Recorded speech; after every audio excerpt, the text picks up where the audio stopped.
नमस्कार, सुबह लक्ष्मी में आप सभी का स्वागत है। मैं हूं हेमंत भाई। आगे बढ़ने से पहले आइए देख लेते हैं इस वक्त की हेडलाइंस।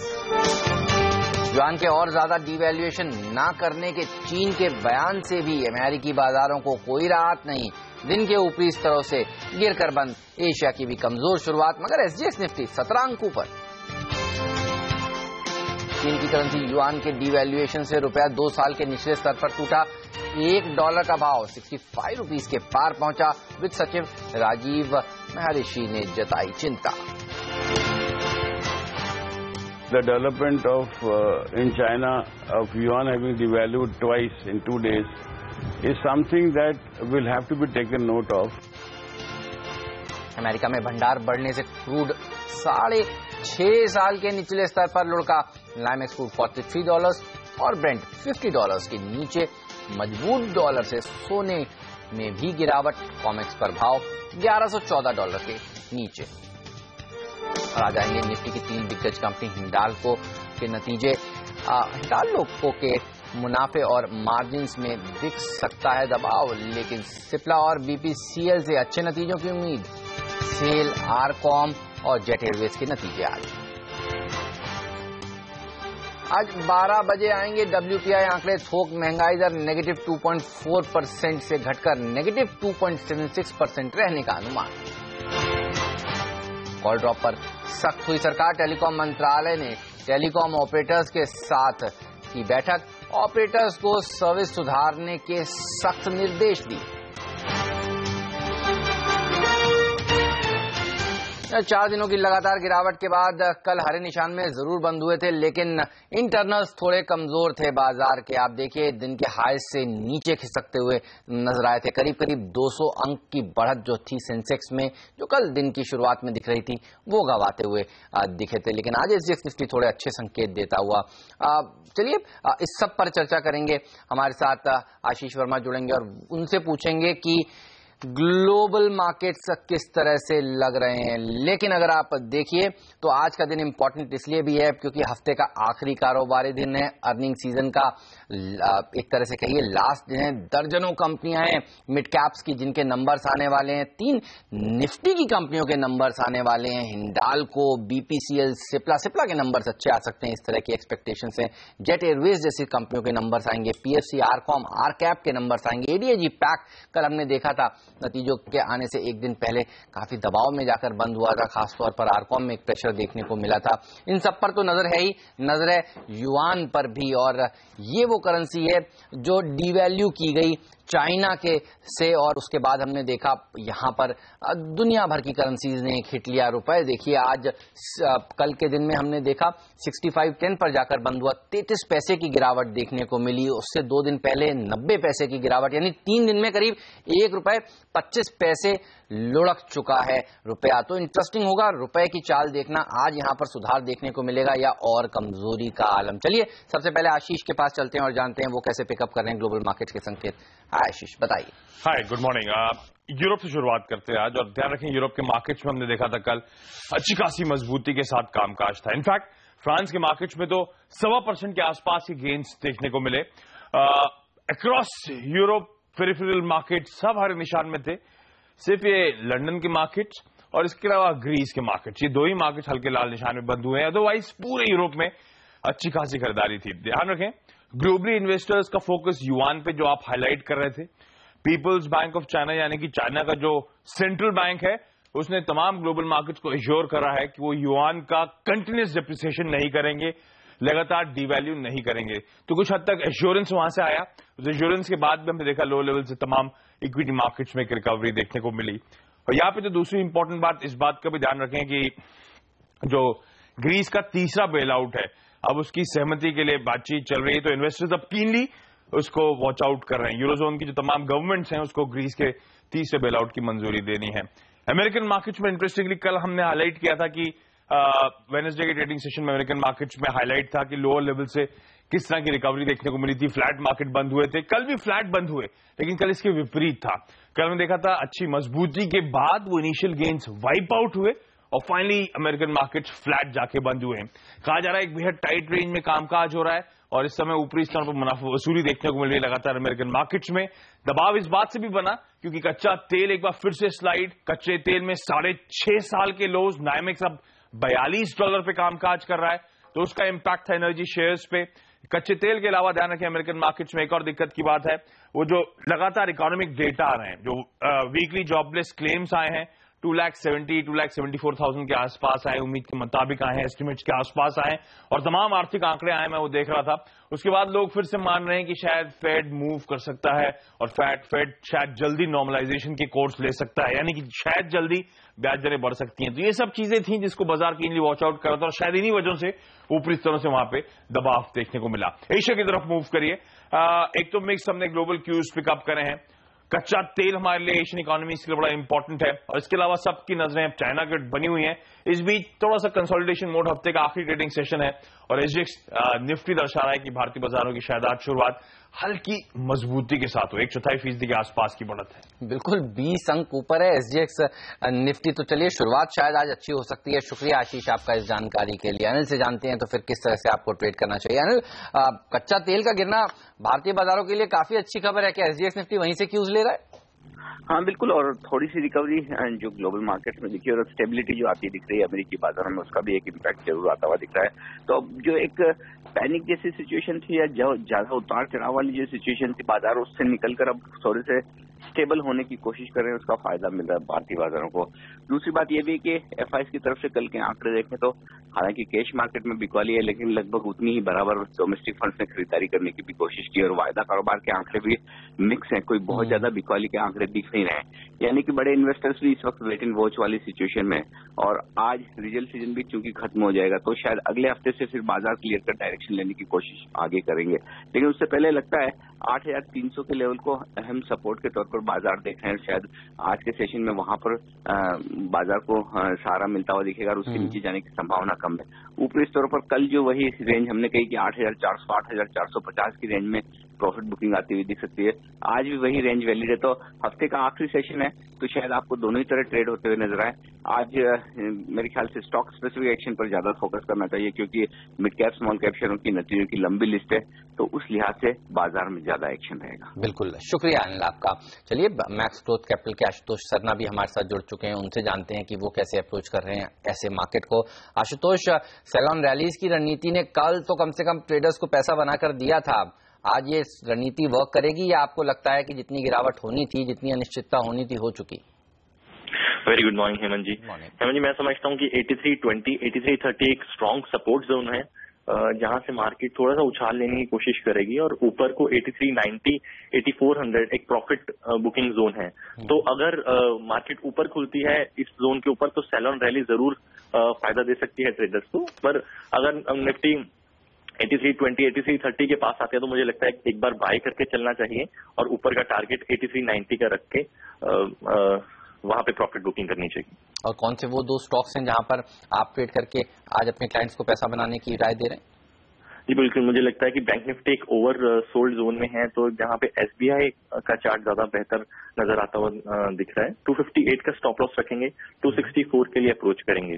सेकंड स्टॉक मुझे लगता है टाटा मोटर्स का, ये भी ओवर सोल्ड है, 345 के स्टॉप लॉस के साथ ट्रेड करेंगे 358 का टारगेट के लिए। ऑलराइट, शुक्रिया आशुतोष आपका इस जानकारी के लिए। वक्त है फिलहाल एक छोटे से ब्रेक का। ब्रेक के बाद आज आने वाली दिग्गज कंपनियों के नतीजे कैसे रह सकते हैं, इस पर चर्चा करेंगे। हिंडाल्को, बीपीसीएल, सिप्ला के नंबर्स आ जाने वाले हैं, दर्जनों मिड कैप कंपनियों के नंबर्स आ जाने वाले हैं और बताएंगे कौन से शेयर रखें आज आप अपने रडार पर।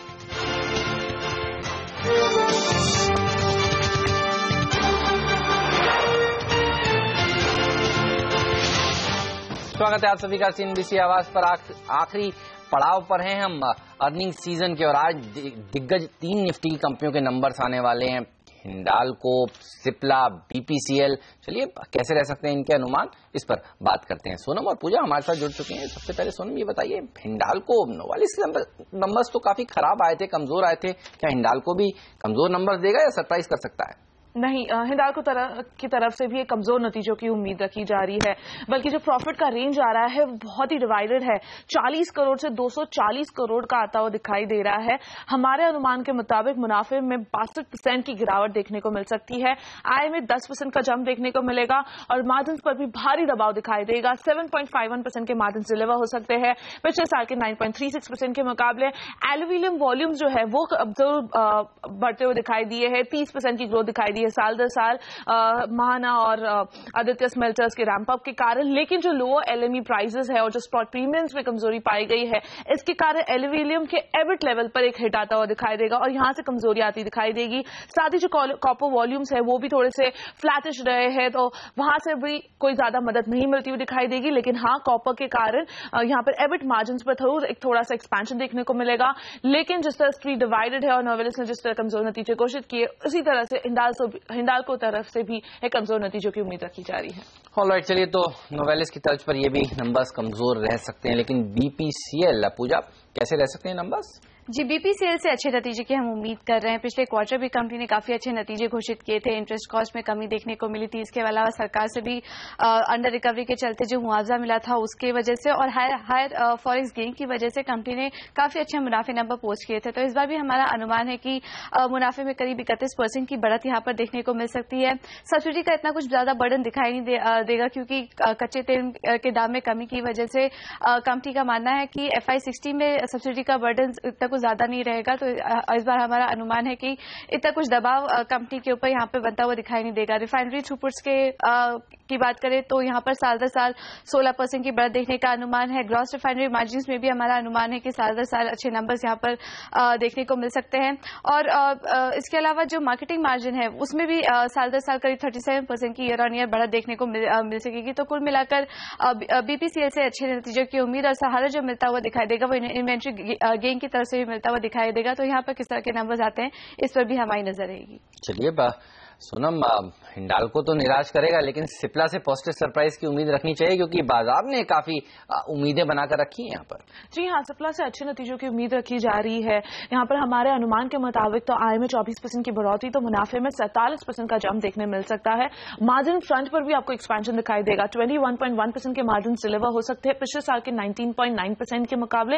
और ये जो पूरा ओवरऑल परफॉर्मेंस है वो कंपनी के एक्सपोर्ट फॉर्मुलेशन से ही आता दिखाई देगा, जहां पर 25 से 30% की ग्रोथ की उम्मीद की जा रही है, जहां कंपनी यूएस मार्केट में नेक्सिम जेनरिक को सप्लाई करता है अपने पार्टनर तेवा को, और इसी दवा के कोई कॉम्पिटिटर्स नहीं है मार्केट में, तो सिप्ला का उसको भरपूर फायदा मिल रहा है और मार्जिन को भी इसी से मदद मिलती दिखाई देगी। डोमेस्टिक परफॉर्मेंस भी यहां पर थोड़ा सा स्टेडी रहेगा, चौथे तिमाही में 21% की बढ़ोतरी देखने को मिली थी और उसी तरह का परफॉर्मेंस देखने को मिलेगा। मुनाफे के आंकड़े के फ्रंट पर बाजार थोड़ा सा डिवाइडेड है, जो रेंज आ रहा है वो जबरदस्त दिखाई दे रहा है। 18 से 80% तक के ग्रोथ की एक्सपेक्टेशन रखी जा रही है मुनाफे के फ्रंट पे। एक लो बेस इफेक्ट का फायदा सिप्ला को मिलता हुआ दिखाई देगा। ओवरऑल सिप्ला से अच्छे नतीजों की उम्मीद रखी जा रही है। ऑलराइट, तो सिप्ला पॉजिटिवली सरप्राइज कर सकता है, लेकिन काफी तेजी यहां पर देखी जा चुकी है अच्छे नतीजे आने के चलते। अगर आप कल का चार्ट भी देखेंगे तो आप पाएंगे कि एक अच्छी रैली कल भी इस स्टॉक में देखने को मिली थी। लेकिन ये बताइए और कौन से स्टॉक्स हैं जहां पर नजर रखी जाए आज? नतीजों के साथ शुरुआत करते हैं जो कल मार्केट आज के बाद आया है। डीएलएफ ने उम्मीद से कमजोर नतीजे घोषित किए हैं, जहां पर आय का आंकड़ा जरूर मजबूत है, जहां पे कंपनी को अपने कमीले और क्रेस्ट प्रोजेक्ट से मदद मिली है, लेकिन मुनाफे के फ्रंट पे और मार्जिन के फ्रंट पे हमारे उम्मीद से कमजोर है ये आंकड़े। मार्जिन 37.1% की कंपनी ने घोषित किए हैं पिछले साल की 42.8% के मुकाबले, और मुनाफे में 5% की गिरावट दिखाई दे रही है, जहां पर हमारी एक्सपेक्टेशन की बढ़ोतरी थी, जहां पर कंपनी के हाई फाइनेंस कॉस्ट और ऑपरेशनल एक्सपेंसेस के कारण मार्जिन और मुनाफे के आंकड़े पर दबाव बना है। यूनिटेक के नतीजों की बात करें तो इस बार कंपनी ने करीब 280 करोड़ का लॉस पोस्ट किया है और टोटल इनकम में भी यहाँ पर गिरावट देखने को मिली। लेकिन हम आपको बता दें कि साल दर साल नंबर कंपेरेबल नहीं है, क्योंकि Q1 FY15 में कंपनी ने अपने यूनिटेक कॉर्पोरेट पार्क्स में की बिक्री यहाँ पर देखने को मिली थी। इस वजह से कंपनी मुनाफा पोस्ट करते हुए नजर आई थी। लेकिन उसके अलावा अगर क्वार्टर देखें तो कंपनी ने इस बार करीब 280 करोड़ का लॉस पोस्ट किया है, तो कमजोर नतीजे यहाँ पर यूनिटेक की तरफ से। प्रतिभा इंडस्ट्रीज स्टैंड लोन लेवल पर कंपनी के तिमाही नतीजे बेहद ही मजबूत दिखाई दे रहे हैं। आई में 9% की बढ़ोतरी, तो मुनाफे में लगभग 100% का जंप दिखाई दे रहा है। साथ ही यहाँ पर अगर हम इसके नतीजों को कंसोलिडेटेडली देखें तो मार्जिन पर दबाव दिखाई देगा। 13.4% के मार्जिन कंपनी ने डिलीवर किए हैं पिछले साल के 14.3% के मुकाबले। एसआर पोर्ट्स के नतीजों की बात करें तो टोटल इनकम में मामूली बढ़त देखने को मिली है, एक फ्लैट बढ़त हम कह सकते हैं कि यहाँ पर देखने को मिली, लेकिन जो सहारा मिला है कंपनी को मुनाफे के फ्रंट पर वो अदर इनकम की वजह से देखने को मिला है, जिसमें करीब 66% की अच्छी खासी बढ़त यहाँ पर अदर इनकम में साल दर साल देखने को मिली है। इसी की वजह से हमने देखा है कि मुनाफे में एक अच्छा खासा सपोर्ट कंपनी ने पोस्ट किया है, लेकिन अगर अदर इनकम को हटा दें तो टॉप लाइन और बॉटम लाइन दोनों में यहाँ पर दबाव देखने को मिल रहा है। एनबीसीसी के कंपनी के तिमाही नतीजे अच्छे दिखाई दे रहे हैं, जहां पर कंपनी के आय में 33% का साल दर साल जंप दिखाई दे रहा है, वही मुनाफे में 31% का जंप दिखाई दे रहा है। श्री रेणुका के नतीजों की बात करें तो टॉप लाइन में तो अच्छी बढ़त, करीब 36% से ज्यादा की बढ़त यहाँ पर टोटल इनकम में कंपनी ने पोस्ट की है। वहीं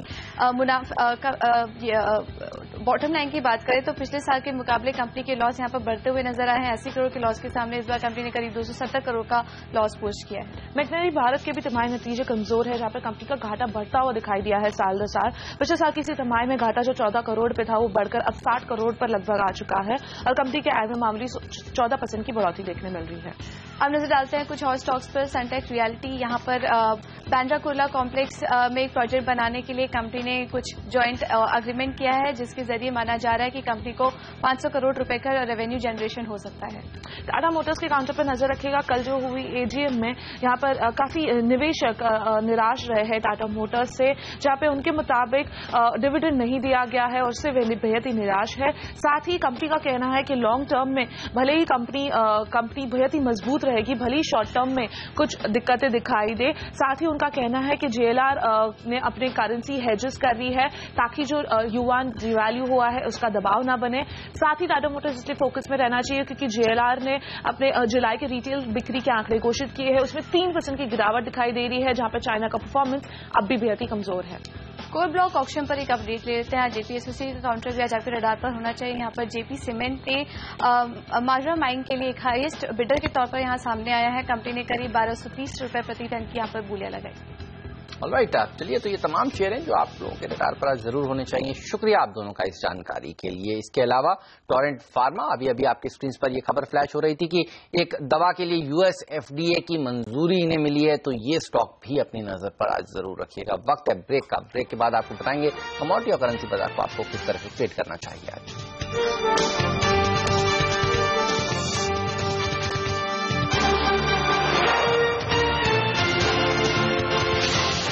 स्वागत है आप सभी का सीएनबीसी आवाज पर। युआन के डिवैल्यूएशन का असर रुपए पर देखने को मिल रहा है। रुपया अब 2 साल के नए निचले स्तर पर पहुंच गया है। 65 के पार जाकर कल इसने समाप्ति भी करी। उधर अमेरिका में भंडार बढ़ने की वजह से क्रूड 6.5 साल के निचले स्तर पर लुढ़क गया है। नाइमेक्स पर भाव $43 और ब्रेंट पर भाव $50 के नीचे ट्रेड कर रहा है। वहीं डॉलर में तेजी की वजह से सोने में भी गिरावट दर्ज हुई है। सोना $1113 के करीब पहुंच गया है। कमोडिटी और करेंसी बाजार को आज आपको किस तरह से ट्रेड करना चाहिए, चलिए इस पर बात करते हैं। हमारे साथ एंजल कमोडिटीज के अनुज गुप्ता जुड़ चुके हैं। अनुज, सबसे पहले रुपए पर राय लेना चाहूंगा। 7 दिनों से लगातार रुपया कमजोर हो रहा है, ये बताइए आज कुछ बाउंस की एक्सपेक्टेशंस हैं या फिर से दबाव ही देखने को मिलेगा, कैसे अप्रोच करेंगे आप? हेमंत जी, गुड मॉर्निंग। मुझे लगता है कि थोड़ा आज प्रॉफिट बुकिंग देखने को मिल सकती है, क्योंकि हमने देखा कि कंटिन्यूसली करीबन ₹1 तक मार्केट डेप्रिशिएट हुआ है। तो कहीं ना कहीं मुझे लगता है कि आज वीकेंड भी है और इक्विटी मार्केट भी थोड़ा पॉजिटिव ट्रेड कर रही है, तो कहीं ना कहीं एक प्रॉफिट बुकिंग हायर लेवल्स पे देखने को मिल सकती है। इवन टेक्निकल चार्ट भी मार्केट अब ओवरबॉट जोन में है, तो एक प्रॉफिट बुकिंग एक्सपेक्ट कर रहा हूँ। करीबन 65.40 के अराउंड बिकवाली करनी चाहिए, नीचे करीबन टारगेट 65.10 65 तक देखने को मिल सकते हैं। ओके, और कच्चे तेल को किस तरह से ट्रेड करेंगे? हर उछाल में बिकवाली, यही एक रणनीति है जो दरअसल काम कर रही है, ऐसा लग रहा है। घरेलू बाजार में कैसे अप्रोच करना चाहिए? बिल्कुल हेमंत जी, अगर देखें तो क्रूड में सेल एंड राइज की स्ट्रेटेजी ही बनी हुई है। कहीं ना कहीं अगर हम देखें तो क्रूड में हमने देखा है कि प्राइस बाउंस लेते हैं $44-45 तक, फिर अगेन एक करेक्शन देखने को मिलता है। तो मुझे लगता है कि अगर दोबारा से प्राइस बाउंस लेते हैं करीबन 2850 के अराउंड तक, तो वहां पे बिकवाली कर सकते हैं। नीचे टारगेट करीबन 2750 और 2700 तक देखने को मिल सकते हैं। चलिए, बस शुक्रिया अनुज आपका इस जानकारी के लिए। वक्त है फिलहाल एक ब्रेक का, लेकिन कहीं मत जाइए। ब्रेक के बाद हमारे साथ नीरज और आशीष जुड़ेंगे जो लेकर आएंगे स्टॉक 2020 का इंटरेस्टिंग मुकाबला। मुझे दीजिए इजाजत, नमस्कार।